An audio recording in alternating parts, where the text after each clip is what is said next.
now give the floor to His Excellency, Mr. Bankole Adeoye.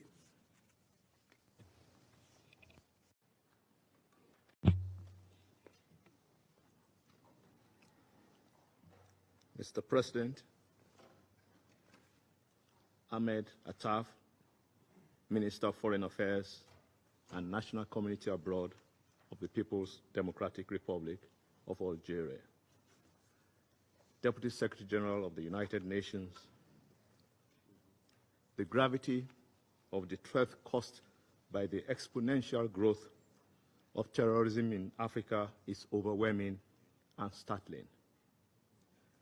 In 2024 alone, the African Union Counter-Terrorism Center, based in Algiers, recorded over 3,400 attacks. These attacks resulted in over 13,900 fatalities. Indeed, our continent is facing a damning challenge.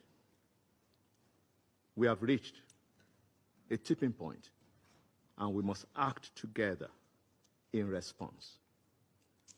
Terrorism and violent extremism derail development opportunities, particularly for the youth and communities, thereby breaking down the very fabric of African society. Terrorism dents the abiding confidence of the social contract between the nation-state and the people. The consequences of terrorism are enormous. They are complex and severe. These non-state armed groups impede the full functioning of democratic governance and stop the pathway to inclusive growth in Africa. In effect, the continent's lofty aspirations of the AU Agenda 2063 and the UN Agenda 2030 are in jeopardy if a collective will and response is not effective.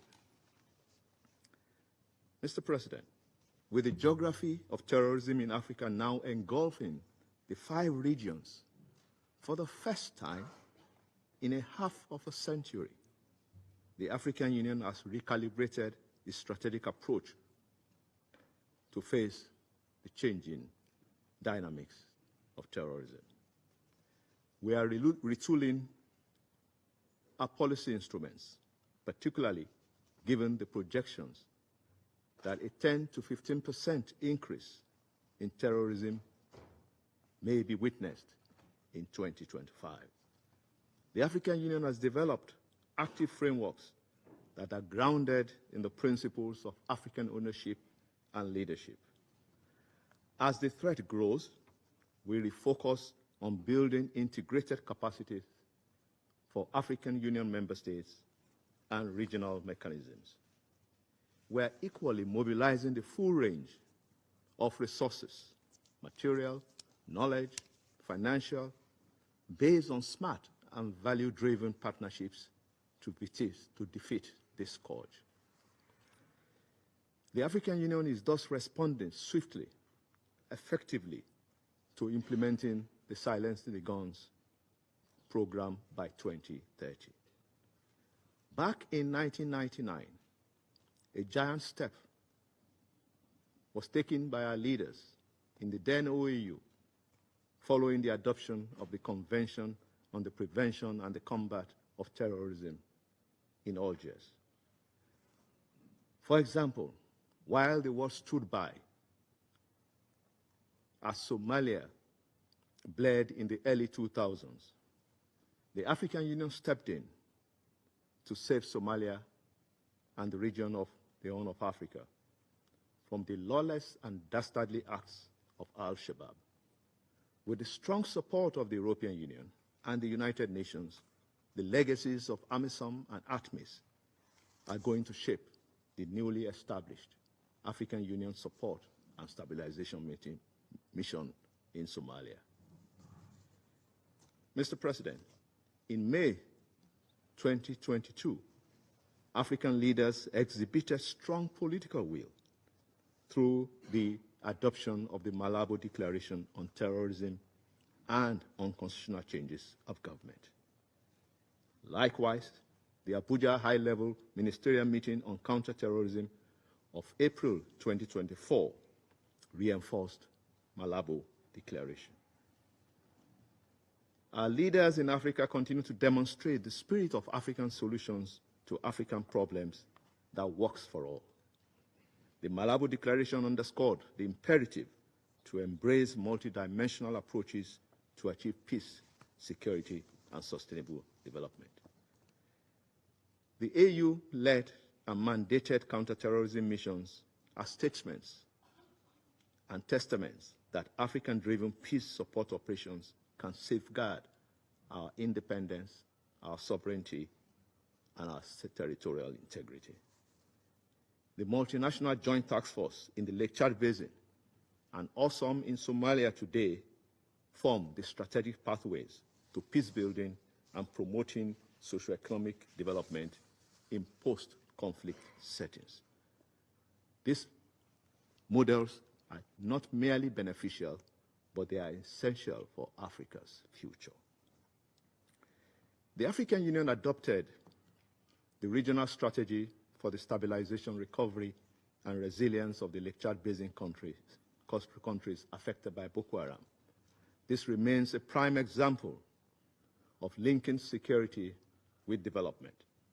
The results are encouraging thanks to the support by the governors of the region as well as the United Nations. We continue to focus on rebuilding the critical social infrastructure in the affected communities in the Lake Chad Basin. Furthermore, the AU is promoting the peace and security and development nexus in collaboration with AUDA, NEPAD, the UN, and international partners.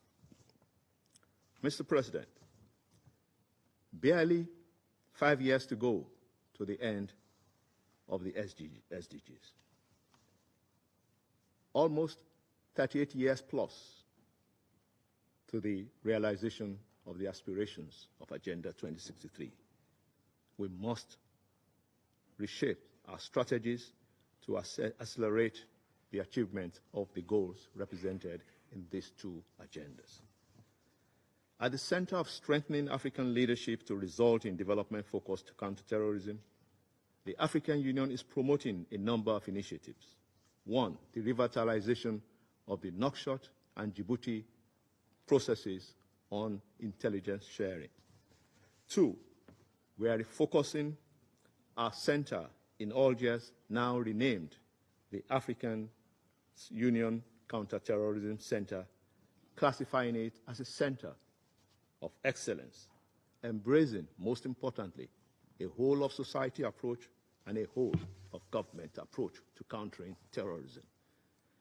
Under the African Union Interregional Knowledge Exchange on Early Warning and Conflict Prevention, we are fostering regional and continental efforts in combating terrorism.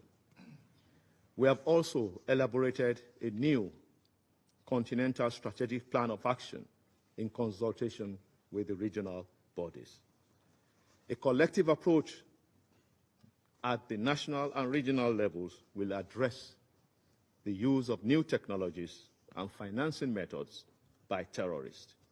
It is a topmost priority to address the resilience of these non-state actors in the face of using finances from various sources.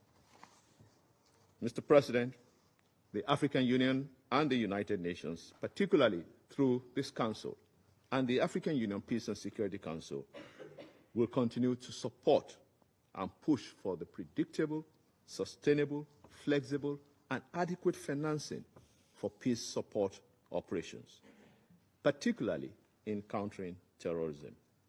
The swift activation of the UN Security Council Resolution 2719 will be a significant step forward for the African Union in its counter-terrorism initiatives.